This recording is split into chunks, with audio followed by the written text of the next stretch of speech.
Howdy, all of you delicious people. I'm here today to review Galaxy Quest.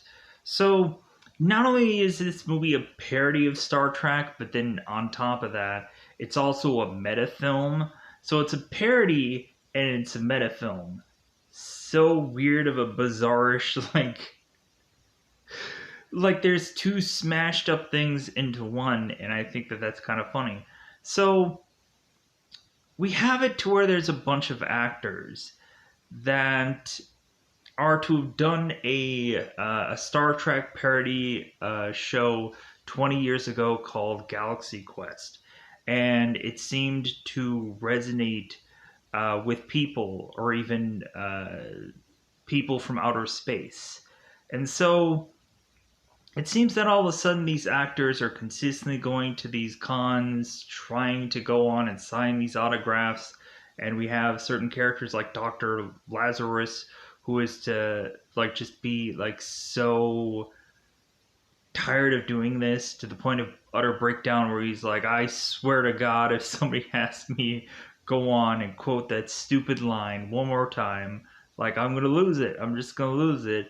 And so eventually people are like telling him it's like, hey, the show must go on. You must do it. And he's like, hey man, like I was King Richard or something like I was King Richard. Like, yeah, here's the story. So the thing that I like about this film is like just the certain characters we have, like Tony Shalhoub, who of course plays Fred in this movie, who's like, yeah, Jason, the ship, it can't take it. That's what they're telling me. I'm we have Fred, who's just like this smooth going guy, and like it's so interesting. We also have a guy named Guy, who is to really just live off the fact that he was to be in one of these episodes, and had at some point died.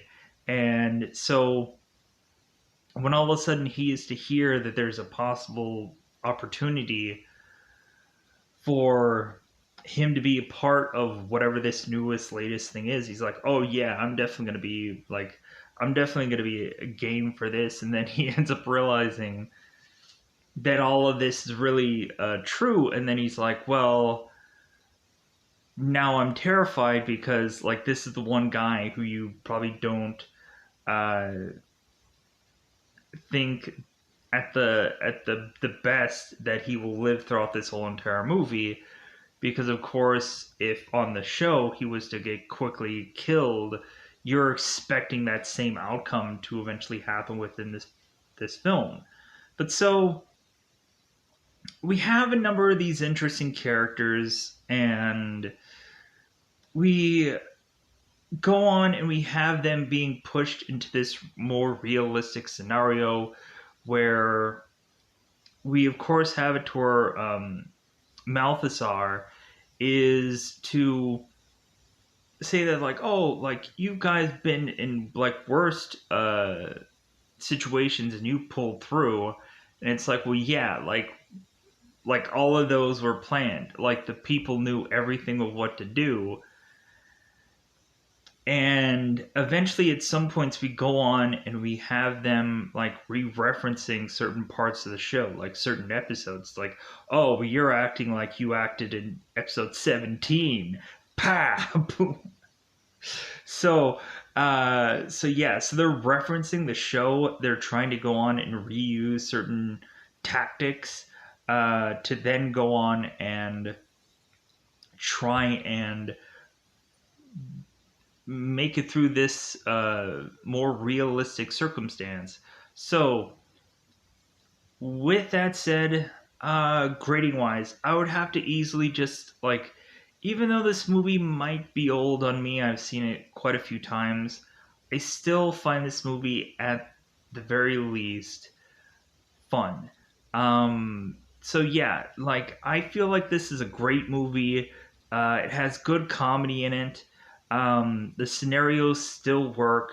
Um, like really, like this still feels unique. in a lot of ways, and I kind of wish that there would go on and be uh, possibly more stuff like Galaxy Quest.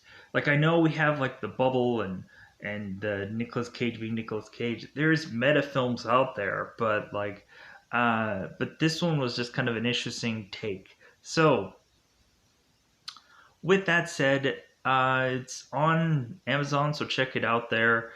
Uh, Other than that, I think it's about that time to just go into spoilers. So let's go into that double five time territory. I don't think there was anything else that I needed to say about this cryptically. It's just another kind of space thromp adventure where we go on and we are to have the villain Ceres, who's to really just kind of be uh, this strong-willed character, and we just have a number of people that are just Star Trek-esque like characters. With that said, let's just go into that double five time territory. Let's just go into obviously spoiler time. Spoiler time. It's about the Twinkies Wolf. This movie. So I don't know. I don't know what I was going with at the tail end there. I was like, okay, let's just get into spoilers because I don't know what I'm talking about. So as well as probably every day. Anyways, pushing on. So we of course at the very beginning of this are to roll out a certain episode of Galaxy Quest, showcasing to people, reminding people, of course, about the Omega 13 device that they are going to pull the trigger on. And so we have this announcer that is to call up a number of these actors, and it seems that we have some hesitation through them because we go on and we have a guy like Tommy who is telling the rest of the cast that it seems that Jason Nesmith, who is played by Tim Allen, was to of course go on and probably pick or get another gig on top of the one that he's going on with this convention. And so we have Alexander Dane, who is Dr. Lazarus, who is to, I guess, always consistently have a breakdown every single time they are to be close to going out.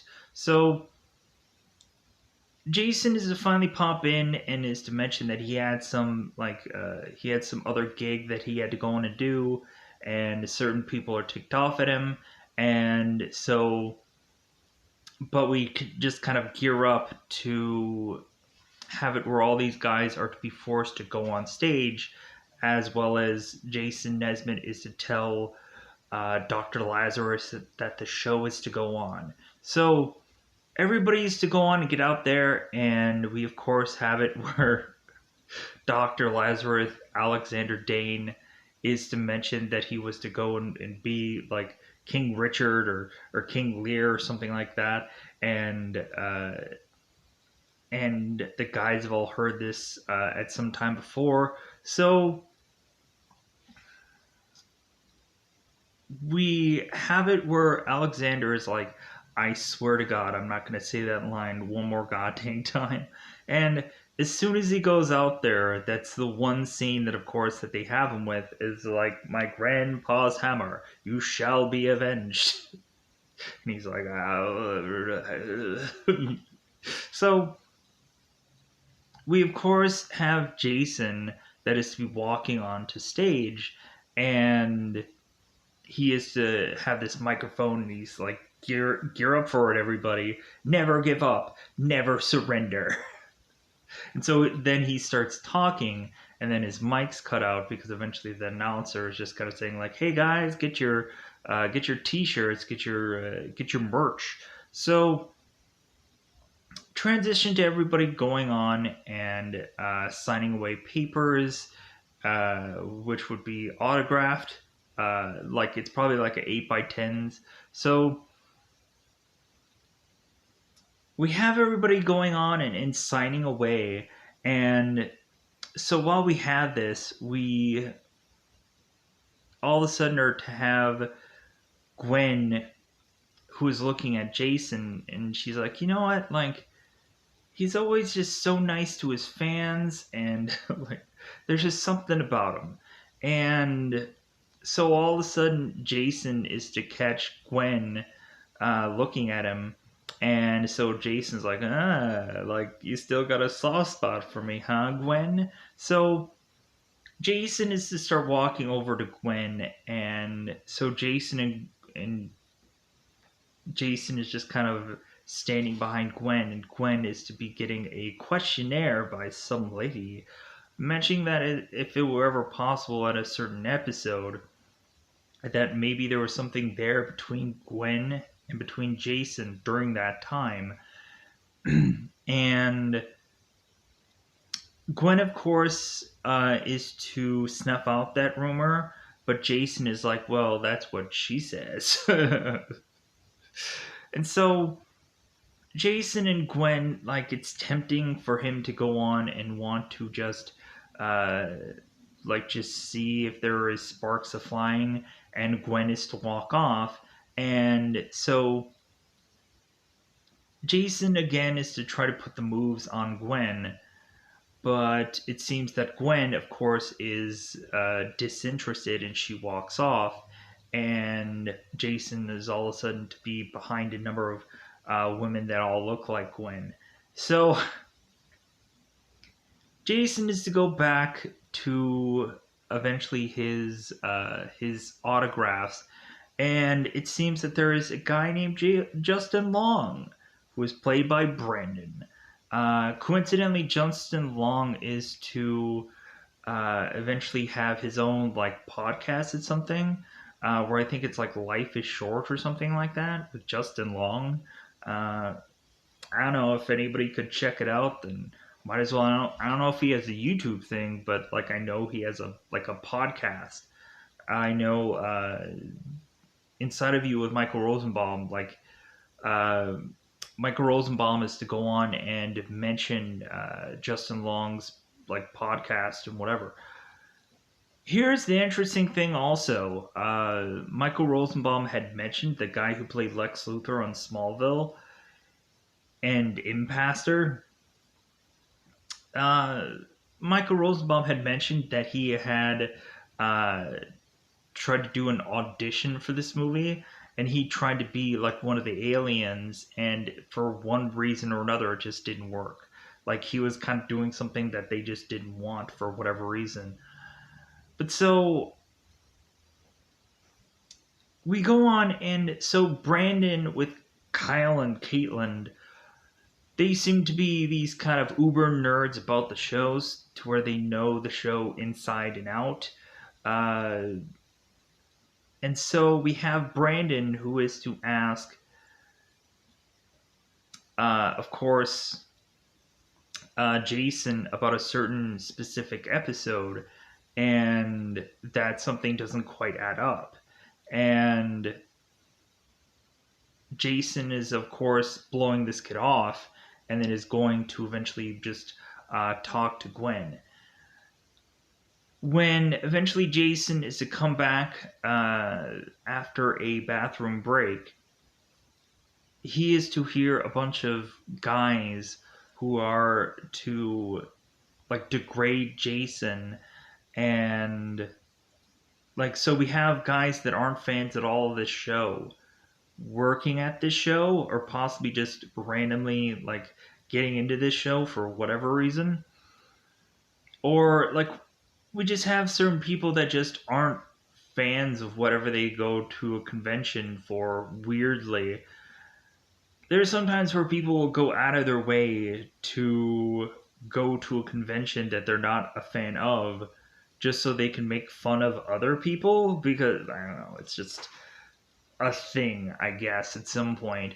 Like some people like to just do things ironically. So we go into this film, and so Jason is hearing these guys just kind of chew these Galaxy Quest members out, mentioning that it's like, dude, like they're just running off the fame of something that they did 20 years ago. Like, come on, like, why haven't any of these guys gone on and like done any acting gigs past this point, and so on and so forth. So Jason is a comeback from the turlet, and he is to go on and just start like thumbing through all these autographs, just chucking them out. He's like, I don't really care anymore. Like my pride is just broken now. So all of a sudden, Brandon and his friends come back to eventually ask the same question, and Jason is just like, you know what? It's just a show. It's just a show. Like, don't go on and ask me specifics about anything. It's just a show. And so you kind of want to go on and have that like Captain Kirk moment. I think in like Saturday Night Live, where he goes on and is to be at this convention where a lot of like nerds are asking him questions about like, well, hey, Thur, about this episode and that episode, and he's just like, guys, get a life, like this and that. So, so yeah, it's kind of the same thing. So all of a sudden Jason is just he's done with this signing, he's done. And so Jason is to walk off, and so all of a sudden we have a number of aliens that are Thurmans who are telling Jason, it's like, well, we're Thurmans and we need your help. And Jason is like, wait a minute, is this another gig? Like, is this like this seems like a gig? So if you guys are gonna come on and get me, you need to go on and give me a limo, and like I'll do whatever you want. So we go on and we have Malthazar, who's like, oh, okay, all right, let's get him this limo that he wants. So after this convention, we have it, of course, where Gwen and Alexander, who is playing Dr.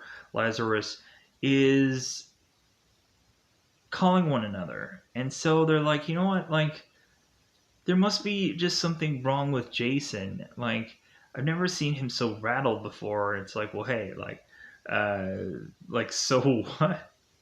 You know, if I was Dr. Lazarus, I'd be like, so freaking what? It's like, yeah, he was the lead of the show, and like something finally got to him. How about Gwen? How about you go over and you just ask Jason yourself? So we go on and we have Jason, who is to of course go home and is to just kind of stumble upon TV, and he bumps into Galaxy Quest, and he is to hear the part where Captain um, or Commander Target, Taggart, whatever his goofy name is in the show. So Nesmith is to go on and hear this quote about never give up, never surrender. And so, as he's kind of quoting the lines back to himself because he remembers them. So, Jason is to go on and wake up just very disheveled, even to the point where he doesn't have pants. And so, Malthazar and a bunch of his Thurmans are to arrive here and are to uh, like, Captain Taggart, we need your help. And so we have Jason that is like, okay, like, well, let me go on and let me get some pants first, and then and then I'll go and save the world today. So Jason is to go and try to find the shoe. Like, hey, tell me where the shoe is. So this guy is very disheveled.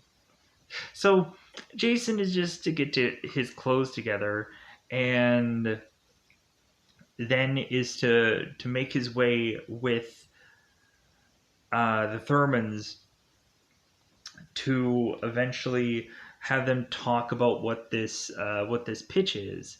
And so we go on and we have Ted, who is talking about the history of the Thurmans and about Saris, their threat, the whole history of everything.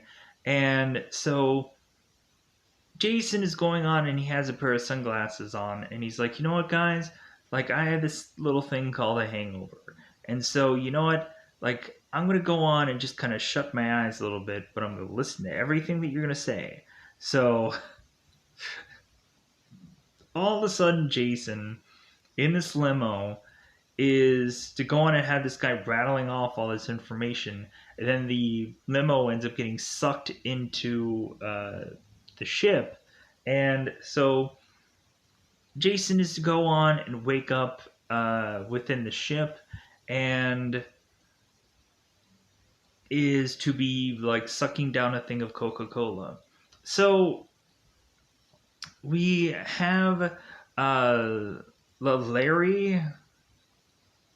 Lalaria, Lalaria, Lalari,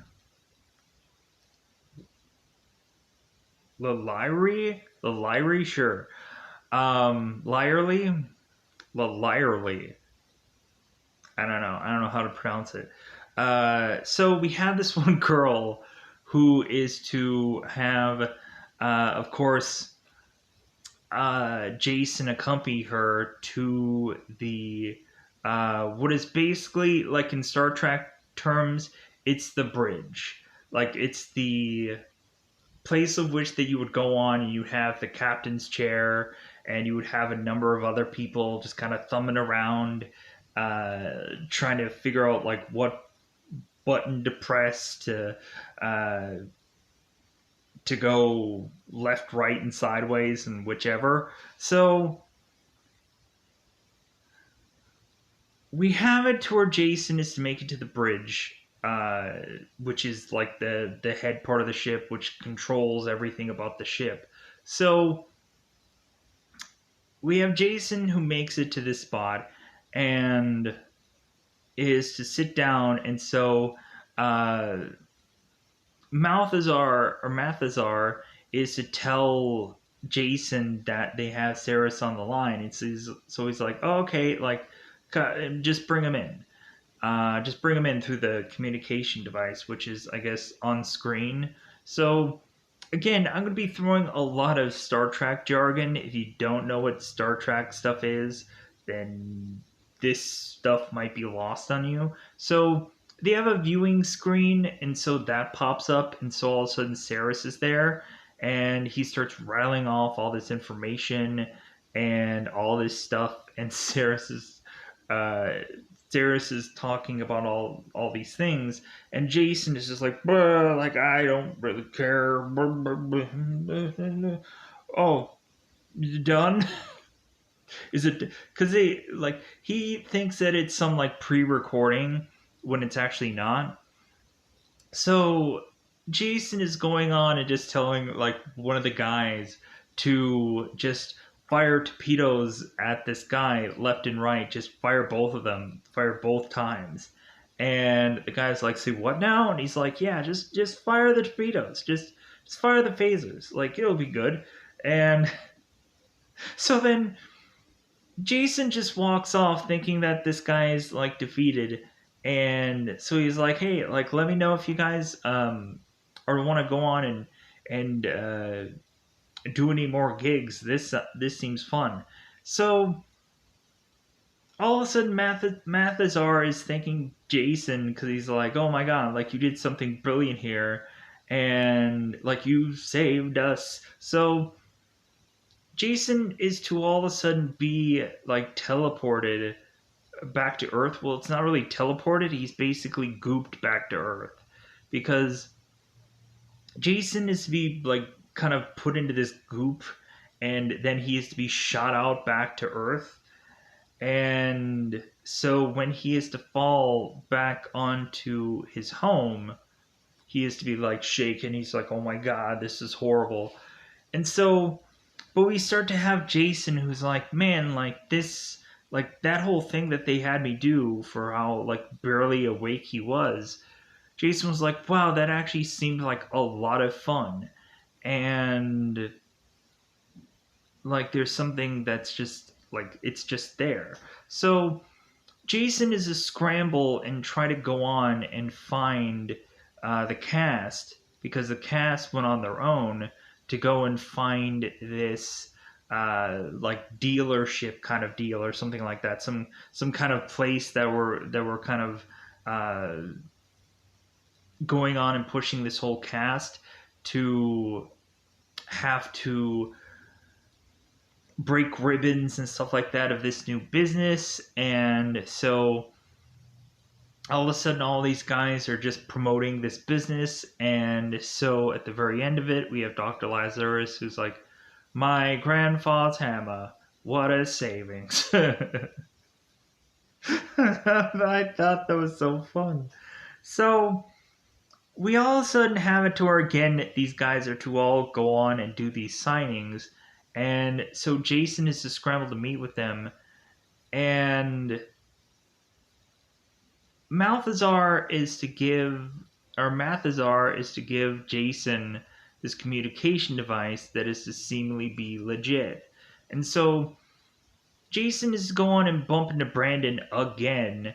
And so it seems that Brandon is to get the real communication device and Jason is to get the fake one. So Jason goes on and is to meet with the cast and say like, hey man, like I went on this like adventure with these Thurmans and I fought this guy named Saris and I kicked his butt and like and this is really fun, and so like you guys should like come on with me and like check this out. And all the people are just like, you know what, Jason, no, like no. So they go on, they all get in this van, they all like go on there, and so all of a sudden, like we have one person, I think it's Fred, who's realizes like, well, you know what, maybe like whatever gig that he's offering, maybe we should have just taken it. Wait a minute, like that was another gig that he was offering, right? So all of a sudden, all the guys get out of the vehicle, they're scrambling to go and find Jason, and Jason is to re-meet back up with the Thurmans. And so it seems that Saris is still a threat to the Thurmans. And so we go on and now have to have it to where like everybody's going to be beamed up here. We have Guy who's being beamed up or being gel teleported, like goop teleported. And so we have, of course, where all of these characters are to go on and get teleported, and they're very unused to it, and Jason is to start to get used to it by now. And so all of a sudden, the rest of the cast, besides Jason, is to be like very weirded out by this. But not only that, we have the Thurmans who are to actually come to these cast members as actual aliens, and they're trying to adjust things or clean things and whatever. And so all of a sudden, the Thurmans realize that they aren't under like a human disguise, and so they adjust themselves. So these Thurmans are kind of looking like very octopus-like, but then eventually they are to look like humans, so that way they have a like a familiar face and whatever, or familiar species to eventually look like, and especially for how like the cast members of the show looked human, then it is what it is. So Jason is to go on and try to pull the guys together, and we have certain people who are just like, whoa, they're very groggy, or one falls over. So it's like, hey guys, like, hey, here's some gum, like you'll get used to it. So they all go on to realize that they're not actually in the ship right now. They're just in some spaceport that has the Protector inside of it because of the battle that they were into. So we go on, and so everyone eventually is to get into the ship, and they, of course, are to uh, like see themselves off. And so we have Tommy. Tommy, of course, is to struggle knowing how to drive. And so now Tommy, at some point in this movie, has to relearn how to drive, but not quite yet. So Tommy is to take the ship out, and eventually it seems like he's going straight at first, but then all of a sudden he starts to like shift over a little bit. Um, we of course have Kai who is telling Tommy, it's like, hey, like go a little bit more to the right, and Tommy's like, yeah, that's simple, right? Like, yeah, it's far too easy, yeah. So Tommy is trying to course correct, and he like goes on to scrape this spaceport, and then they finally get their way uh, out of the spaceport. But like we have a long stretch of this kind of sound, which is kind of irritating. So we go on, and we have the Protector, who eventually is to go on and re-meet back up with Saris. And so the funny thing is, we of course have Jason and all the other characters that have no clue what to do with any of this stuff. They have to like hit buttons and do, but they don't know what the buttons are. They don't know how to like put things on hold or disconnect things or whichever. So we have it where Jason is to get Saris back online or back on screen to talk to him. And so, come to find out, Saris is to have killed his old lieutenant, and he has a head on it. And we also have it where when these guys are eating, we have Malthazar who is to tell these guys about the previous captain who had been tortured to death. And we, of course, go on and have all the group that are like, oh my god, we need to get out of here. We need to leave. We're gonna die. Oh my god, this is horrible. So we go on and we have the crew that are to really just be in dire straits here, and it doesn't help that this battle is to not go well either. So we go on, and so Saris is blabbing and talking, and so he is, of course, to want the Omega 13 device, is what he is to want in the very beginning of this whole talk with Jason. And so, come to find out, the reason why that Saris is to know about the Omega 13 device is because of the previous commander who had died. So Saris is to be talking to Jason, and we have it to where while they're talking, we have Jason who's telling Gwen, it's like, okay, like cut the cut the feed, and so Gwen is to also say, yeah, like death. And so Jason all of a sudden is like, well, hey, we're gonna use the strategy from episode so and so before, and so all of a sudden, uh, like Jason is telling Guy to go on and do all these maneuvers and do all these things, and this guy is stupid and this and that, and Gwen is trying to pull Jason away to tell him that you're still talking to Saris and he's still on. So all of a sudden, Jason is to turn, realizing on screen that we still have Saris. He's like, well, I guess I'm not that stupid. And so all of a sudden, Jason turns to Gwen and he's like, what did you think this meant? What do you think that this meant? Like, what do you think, like, death meant? It meant for you to try to figure out how to pause this communication. And Gwen is like, well, I don't know where the button is. So we just have Jason who's just like, oh my god, we're gonna die.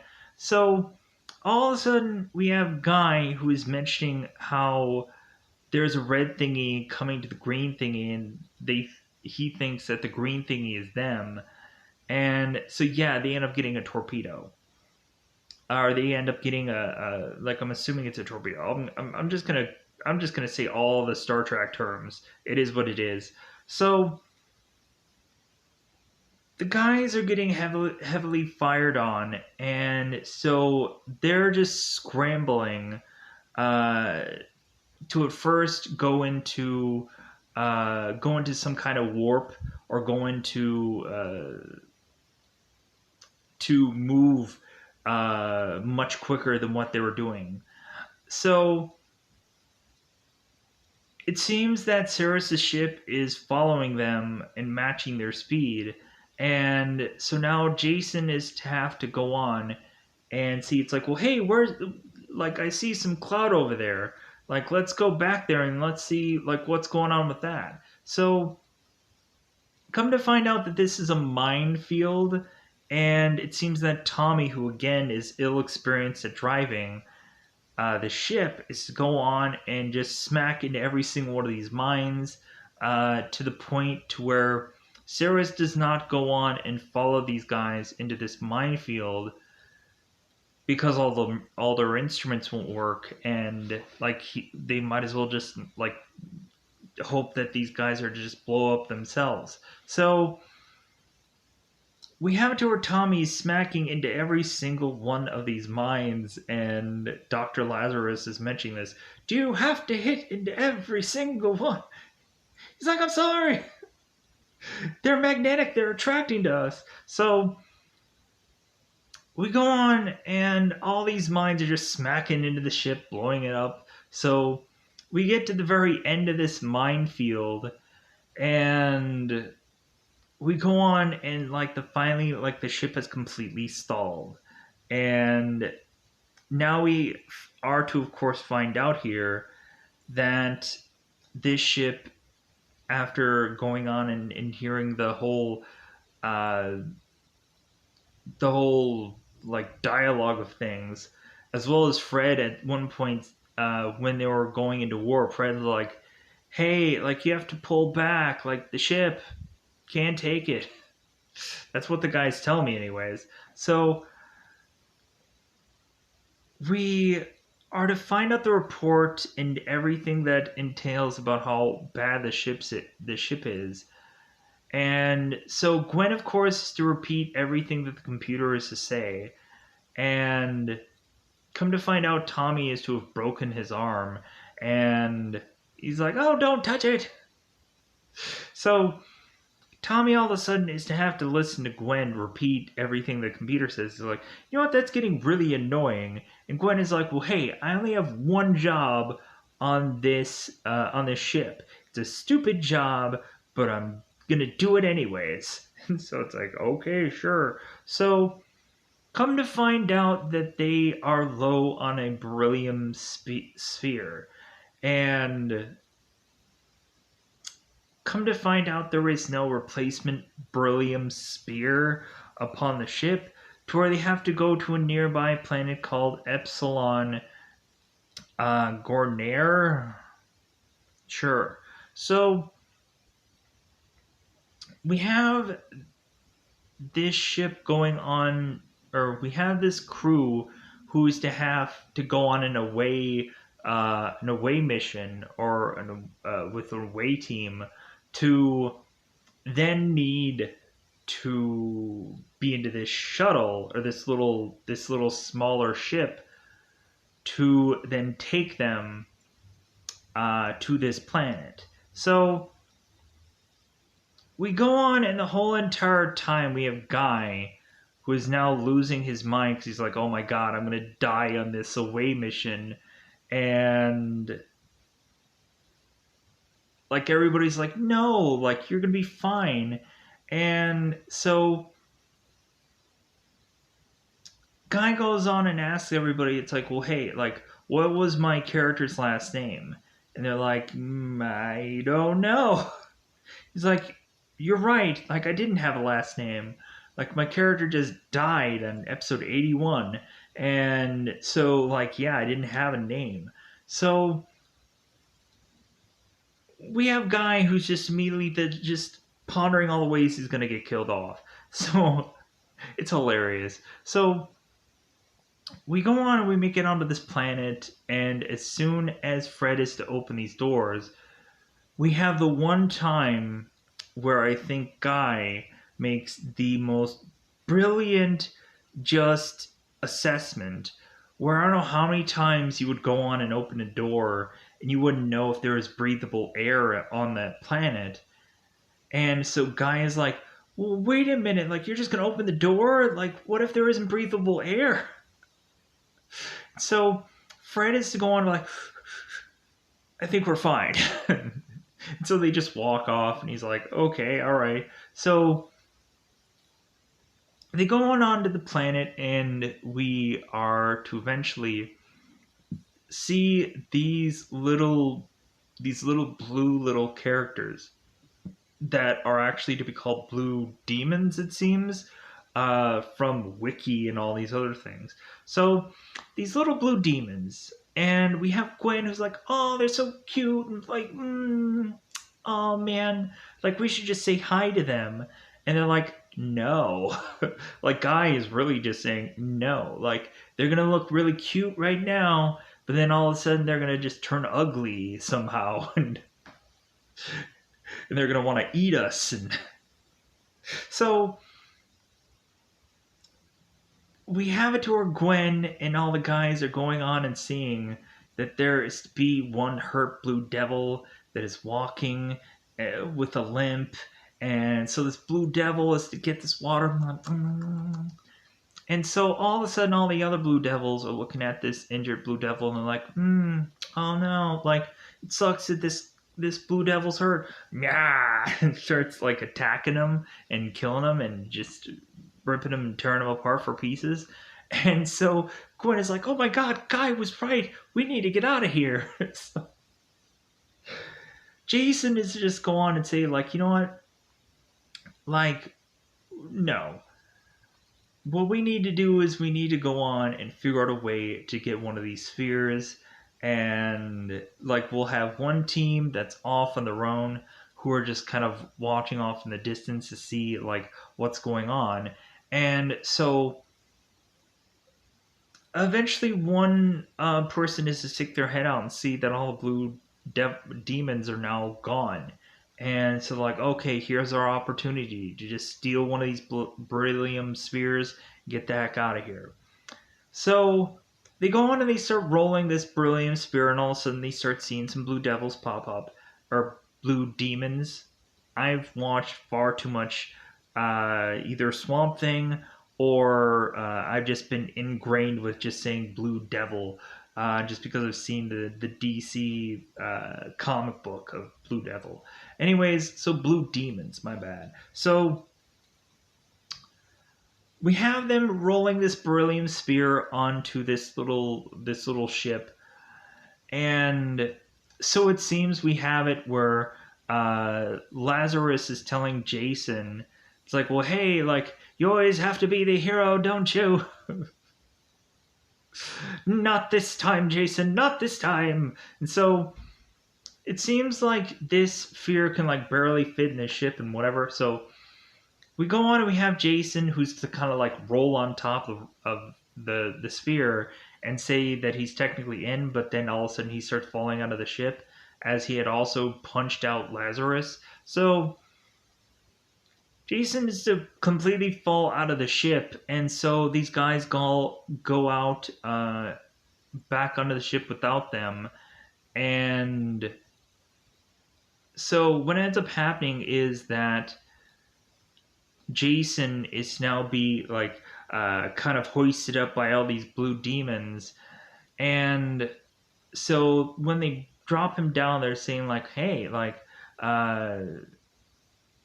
I think we want to go and eat this guy. So we go on, and Jason ends up getting smacked with this rock. And so when he wakes up, he all of a sudden has this pig lizard who's having this tongue. Is like, and Jason's like, Mom, no. So these blue demons are all going on and saying, um, uh, Orignac, Orignac, yeah, there it is.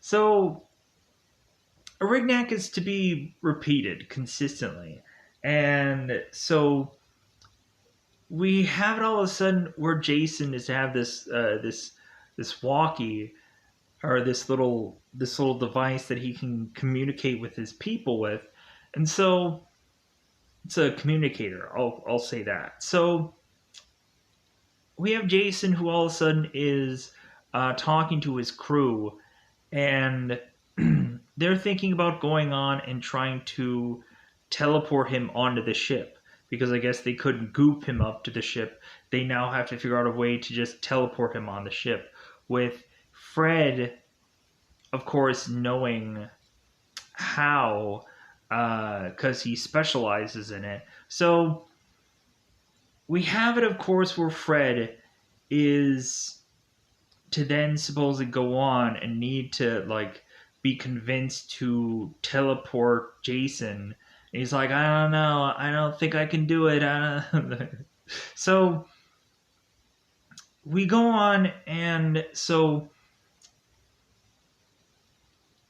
we have Jason thinking that the pig lizard is to be a thing that he can take down. And so the guys are thinking like, well, hey, like we have to go on and test this whole like teleporter thing. And so how about we like test it on the pig lizard? And so they teleport him, and come to find out the pig lizard is inside out, and he exploded. And so because evidently the teleporter has never been tested before. So Jason is going like, wait a minute, you said that this thing is to be pulled inside out, and then it exploded? And they're like, well, yeah. So Jason's like, well, like, okay, then, like, either way, I need to figure out a way to just get out of here, anyways. And I think they end up calling it digitize him, but it's actually like it's a teleporting thing. But I'm just saying the way of which that the movie is to say it. So all of a sudden, they finally figure out what the heck that these blue demons are saying, and so they finally have this translated version of it, and they keep just saying rock over and over and over again. So all of a sudden, we have Jason who's to turn and realize that Garignac is actually some big, massive rock monster. Like, I would probably have to assess if anybody was to go on and see, like, Ben Grimm from the Fantastic Four, like, or probably more along the lines of, like, Fan Four Stick. Like, imagine that, but a much, like, bigger entity that is to be, like, like almost like kind of like Kong level or Godzilla almost level, just very massive compared to, of course, Jason here. So Jason is running after this, and he's like, "Oh my god! Like, what am I gonna do? Like, what can I go on and try to? How can I beat this thing?" And so we have it to where Tommy is mentioning, it's like, well, hey, like, poke him in the eyes, maybe see if he has any vulnerable spots. And Jason's like, it's a rock. It doesn't have vulnerable spots. So these guys are going on, and like Guy is saying, it's like, well, like look around. Can you make a weapon? Can you make some kind of weapon of sorts? And Jason's like, no. And so we have Lazarus who's telling Jason, it's like, well, you just need to figure out its motivation. Like, what does it want? It's just like, I don't know. Like, I can't figure it out. So Jason is to kind of get like tossed around to the point where he is to lose his shirt. Now he's shirtless. So Fred is to now have to be convinced that he needs to digitize Jason. And so Fred is to go on and see Larry, uh, Lalyri, and he is to then get the confidence enough to digitize Jason. So Jason is to come back, and he of course is to have the shirt, and he's like, "Oh my god, like we're back, thank God." So we then go on and have it where uh, at some point we have Lazarus who is to meet up with a guy named Quellic, who seems to be a very big fan of Dr. Lazarus. And so we go on and we have it to where eventually this guy is going to be the sidekick to Dr. Lazarus and kind of help him out through parts of this missions. Especially when Quellic at some point is going to go into like stealth mode and is to be like stuck upon the wall. So we have it to where at some point also Fred and Larry is to eventually just start like making out, and all of a sudden like the tentacles come into play, and Fred is like, and and so they go in and they like just start making out with one another, and I'm like, oh my god, and like guys going on of like, oh no, I don't need to see this, no. So so yeah, so that's just so goofy. So we go on into this story and have Ceres, who is to make his way upon this ship, this time around going and being on the ship now. And so we had a moment where Gwen and the crew were to consistently, or Gwen and the cast were consistently hearing that these guys were to have these historical documents. And so Gwen was to ask Malthazar and or Mathazar and the rest of the Theremins is like, well, wait a minute, like these can't all be historical things. Like you can't go on and say like Gilligan's Island has some real true value of history and whatever. And so Mathazar is to say it's like, oh, those poor people, and Gwen's like, oh crap. So we now have Ceres who is on the ship and is to of course go on and want the Omega 13. And so Ceres is of course torturing Jason for like, well, what does this thing do? And Jason's like, I don't know, like we never knew. So we have it to where Ceres continues to torture Malthazar, and Jason's like, I don't know. So we seem to have it to where if like the Thermans are to be these kind of naive people that are to say that the Galaxy Quest show is historical, is a whole historical thing. Now Jason is to mention that he isn't the real commander, and that he is to go on and have Sarah see the Galaxy Quest show, and Sarah's to realize like, oh my god, like this is all pretend.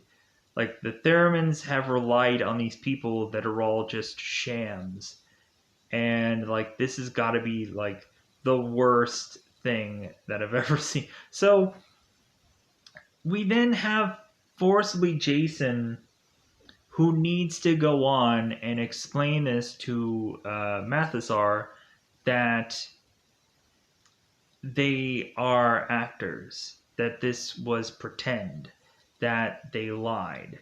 And Mathasar is like, oh no, after he's being tortured, of course. So we then have Jason and the rest of his cast members all go on to eventually be put into this airlock and just be shot out of space. And so we have it where Jason and Lazarus, Dr. Lazarus, is to have this plan. So, and they are also finding out that the that the rest of the ship is to start to lose like oxygen and stuff into their rooms, and so we have it where Jason and Lazarus are concocting this plan that what they're going to do is they're going to start like pretending that they're going to have this fight between one another.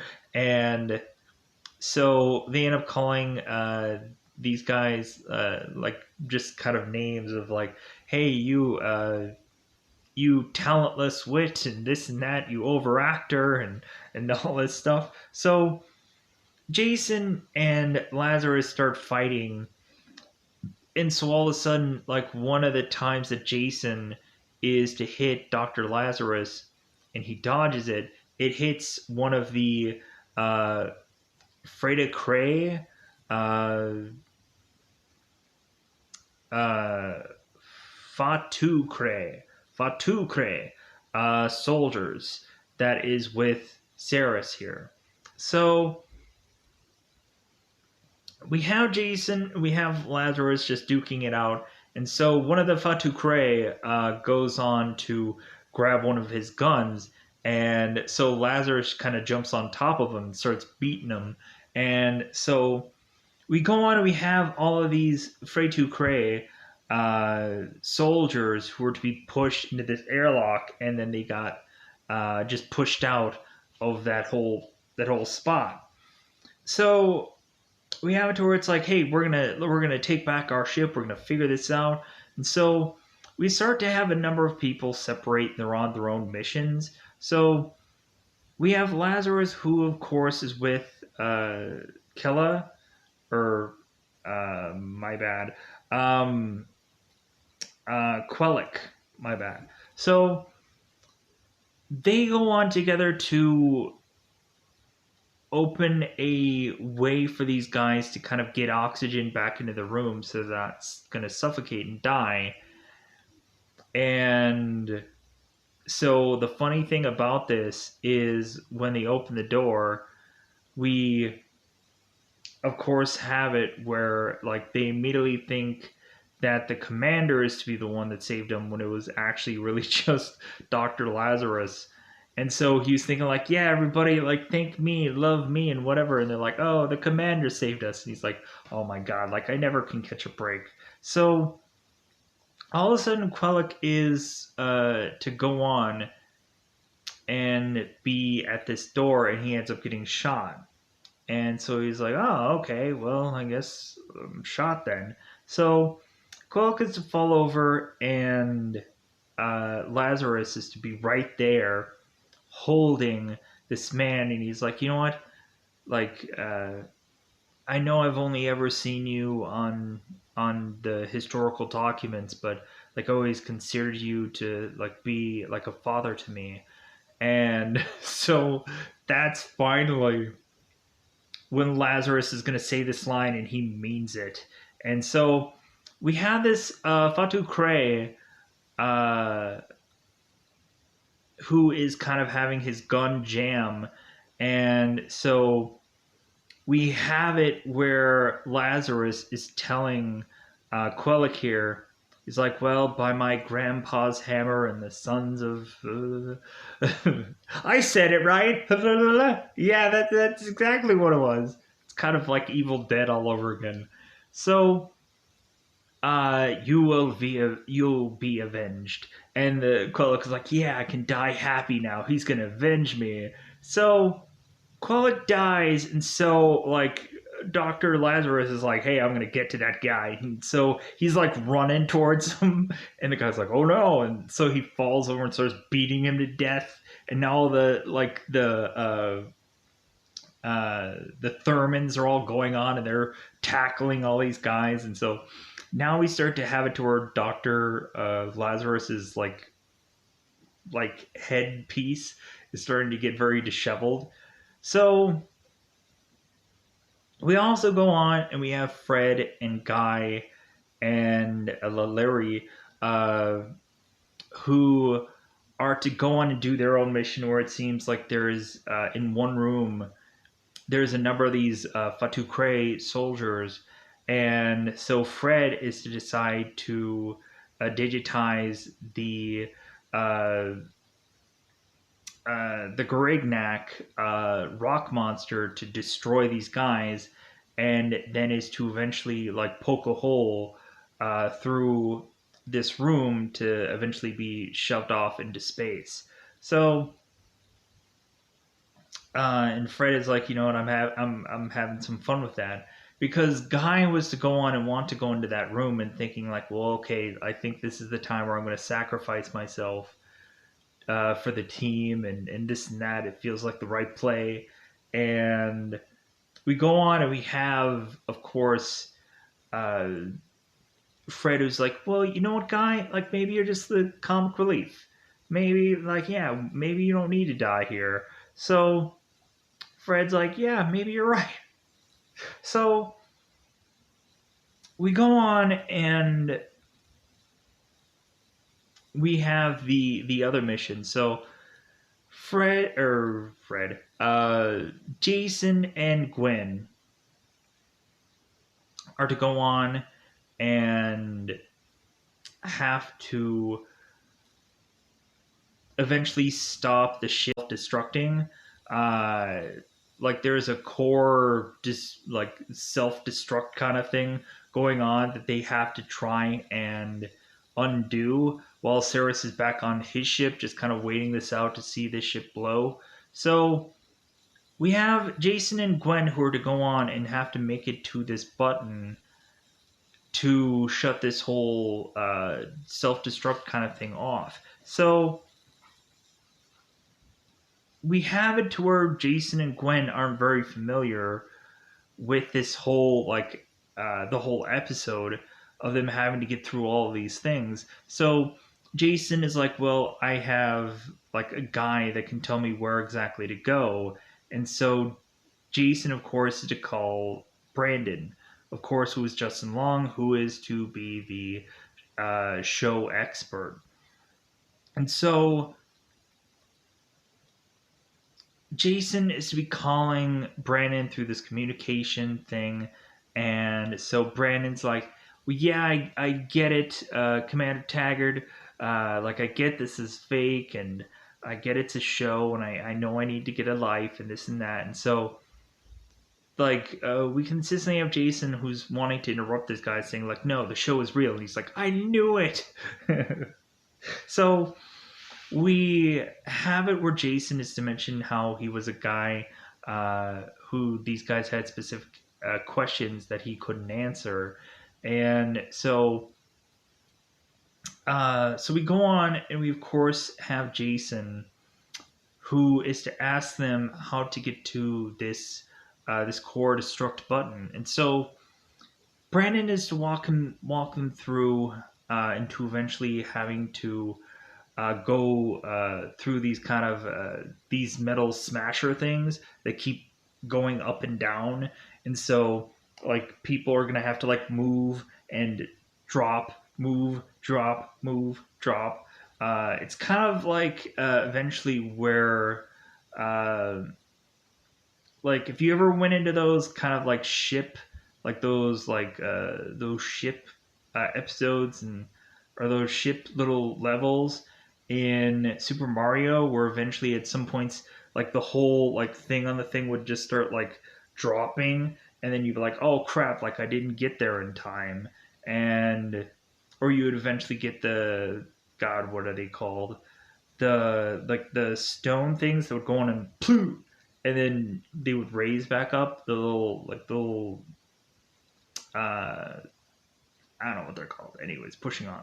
So we have it where Jason and Gwen are going through these like metal pieces that keeps clinging back and forth, and so they perfectly time it, and so because Brandon is getting all kinds of information from all of these people to get every bit of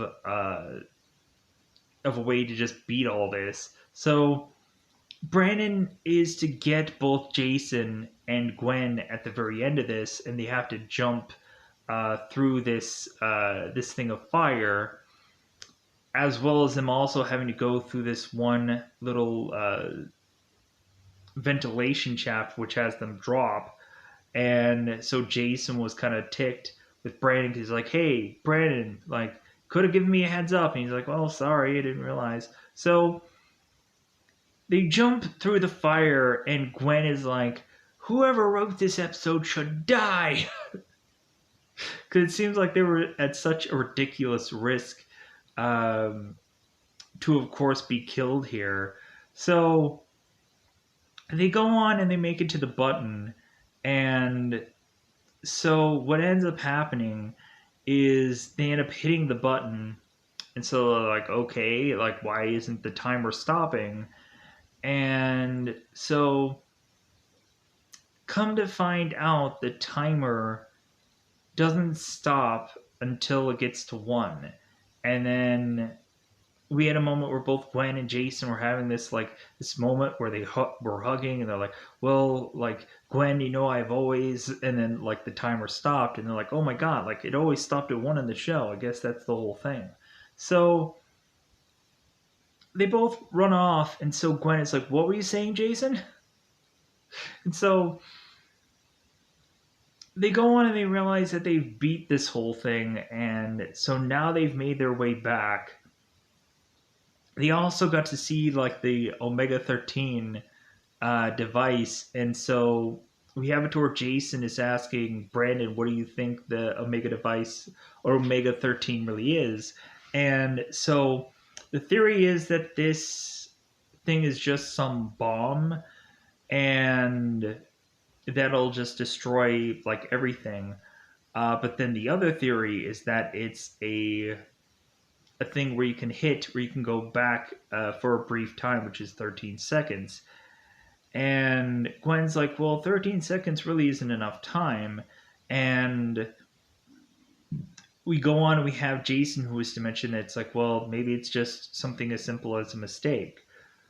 And when looking at it, there are several times where it just seems that there is a number of movies and shows or something that eventually are to focus on time travel and stuff like that, that are to eventually just redo simple mistakes. So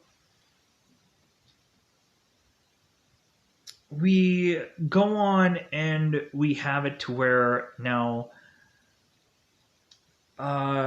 Jason and the rest of the crew are to have to battle Saris again. So, but this time around, it seems that uh, Jason and the crew are having to go through this minefield again. And we have it to where Jason is talking to Tommy, as, of course, Tommy was to have to go on a special mission to learn how to drive the ship, and now he is to be able to perfect that. And so we have it where Jason is to tell Tommy, it's like, "Well, hey, can you get anywhere closer to these mines?" And Tommy's like, what are you thinking?" And then he's like, "Oh wait, like, I get it." So all of a sudden we go on and we have them making their way through this minefield, and then Sarah's to meet them back at the end of this minefield. And so Saris is going on and having this whole speech about like this team underestimating them and all this kind of stuff.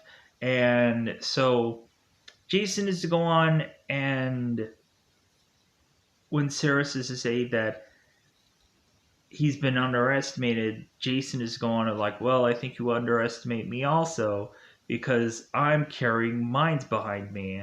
And so all of a sudden we have the ship that kind of dips over Saris's ship, and then all of these mines are to be smashed into Saris's ship.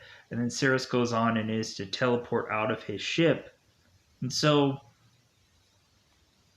all of a sudden everybody is thinking that they have won, and everybody's like high-fiving, they're like, yeah, we did it, this is great. And so all of a sudden Fred appears weirdly, and Jason is asking, hey Fred, what are you doing up here? And so all of a sudden come to find out Fred is actually Cirrus and is to try to kill the whole entire crew. And so that's of course when Jason is to use the Omega 13 device to go back 13 seconds to know that Fred is to be this assassin and is to take him out, while everybody is scrambling and going on like, hey, what the heck happened here? So Cirrus is supposed to be taken out but not down. And so we then go on and have this ship now being at this place where this ship has to forcibly separate into two different ships. And so we go on and we have it to where like all of the crew members want to go on home, and Mathazar is to go on and tell the cast members, it's like, well, hey, we still want you on our ship, uh really, we just want to go on and have you guys here. And they're like, well, you know what, that's great and all, but we need normal lives and everything also. So these guys end up going on and eventually having their ship be separated. And so coincidentally we have Brandon, who is to go on and rush off to pop off all these fireworks so the ship can be able to land and see where they're going. So we also had the one bit where Brandon was rushing off to get recyclables and all that jazz in this movie. So so they pop off all these fireworks for the ship to be able to see where they're going. So we have the ship ending up landing, and so once they land this ship, they end up kind of crashing through this convention. And once they get out of the ship, all of a sudden they're like, well, hey, yeah, Commander Tigger, or Tigger. And so Dr. Lazarus and all the crew, Tommy and random guy, random cast member. So all of a sudden we go on and have these guys all come out of this.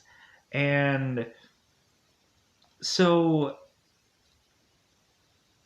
now we go on, and Jason, when he's doing all these weird rolls and stuff like that, and then he has to lose his gun at some point, we then turn around and have Jason, who's to have to now roll and have this gun, and is to fire on Cirrus, who is still alive. And so we have Jason, who fires upon Cirrus, and he dies. And it's like, oh, okay, we've done it. Yeah, this is great. And so it's like, never give up, never surrender. So we go on and hey guys, get your new Galaxy Quest t-shirts. And so really that's just kind of how we finish this off. It's just kind of this happy ending kind of a thing where eventually Jason is to see Brandon and the nerdy kids, and yeah, thank you for helping me. Yeah, yeah. So so yeah, that's how the movie just kind of finishes up. And yeah, a lot of fun. I had a lot of fun watching this movie. It's too bad that we could probably never have had a sequel, especially now considering it's been far too long. But on top of that, certain cast members have technically passed away, so you can't recreate Galaxy Quest. You could probably go on and sadly recast, but still. Anyways, we also had the moment at the very end where they go and they do the opening credit scene of a show where they're going and saying all the cast members that are returned, and then we have Guy, who is now be chief or security officer, Rock something. His nickname is Rock. And so, uh, like, he not only gets a name, but then he gets a nickname. So, and so yeah, then everybody kind of like returns from the movie to be, or uh, from this thing to eventually be on this new show. So, with that said, yeah, that's just how the movie wraps up, and I'm just gonna get out of here. We also had the moment where Jason is to lock lips with Gwen, just kind of have that kind of romantic moment. But yeah, I think I'm gonna call it a day. I'm gonna get out of here. Bye, buddy. Bye, buddy.